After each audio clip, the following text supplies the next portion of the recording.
अहोई अष्टमी की व्रत कथा।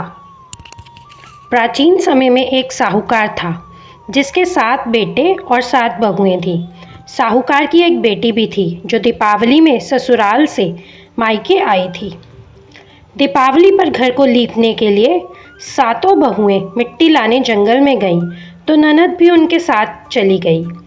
साहूकार की बेटी जहाँ मिट्टी काट रही थी उस स्थान पर स्याहू मतलब साही अपने 7 बेटों के साथ रहती थी। मिट्टी काटते हुए गलती से साहूकार की बेटी की खुरपी की चोट से स्याहू का एक बच्चा मर गया। स्याहू इस पर क्रोधित होकर बोली, मैं तुम्हारी कोख बांधूंगी। स्याहू के वचन सुनकर साहूकार की बेटी अपने 7 भाभियों से एक एक कर विनती करती रही कि वह उसके बदले अपनी कोख बंधवा लें, परंतु सबने मना कर दिया।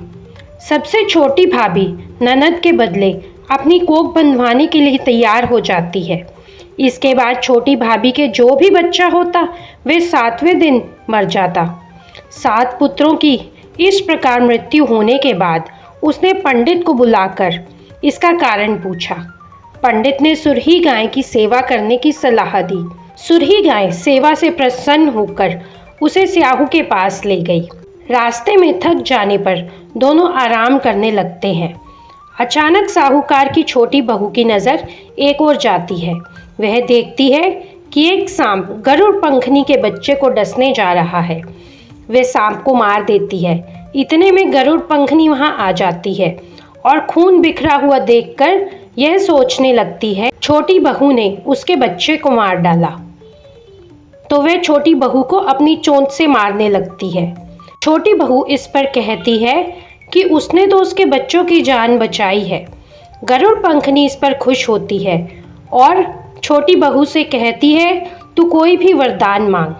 तो वह उसे कहती है कि मुझे और सुरही गाय दोनों को स्याहू माता के पास पहुंचा दो, अपने ऊपर बिठा 7 समुंदर पार स्याहू माता के पास पहुंचा देती है। वहाँ स्याहू छोटी बहू की सेवा से प्रसन्न होकर उसे 7 पुत्र और 7 बहू होने का आशीर्वाद देती है। स्याहू के आशीर्वाद से छोटी बहू का घर पुत्र और पुत्र वधुओं से हरा भरा हो जाता है। अहोई अष्टमी के दिन बड़ी भाभी ने अपने बेटे को भेजा कि जाकर देख कर आओ। जब भी अहोई अष्टमी का व्रत आता है तो छोटी बहू तो रोना पीटना मचा देती है। आज तो उसके घर से उसके कमरे से कोई रोने की आवाज़ ही नहीं आ रही। तुम जाकर देख कर आओ। जब वह बालक वहाँ पहुँचता है और जाकर देखता है कि वहाँ उसकी चाची के 7 बेटे और 7 बहुएं हैं और जाकर अपनी माँ को बताता है। फिर उसकी माँ छोटी बहू के पास आती है और इन सब का कारण पूछती है तो छोटी बहू उसे सब कुछ बता देती है कि कैसे उसने सुरही गाय की सेवा की। फिर सुरही गाय उसे स्याहू माता के पास ले गई। स्याहू माता की कृपा से उसकी बंधी हुई कोख खुल गई और उसे 7 पुत्र और 7 बहुओं का स्याहू माता ने आशीर्वाद दिया। जैसे स्याहू माता ने छोटी बहू पर अपनी कृपा बनाई, वैसे ही सब स्त्रियों पर अपनी कृपा बनाए रखे। अहोई माता की जय। स्याहू माता की जय।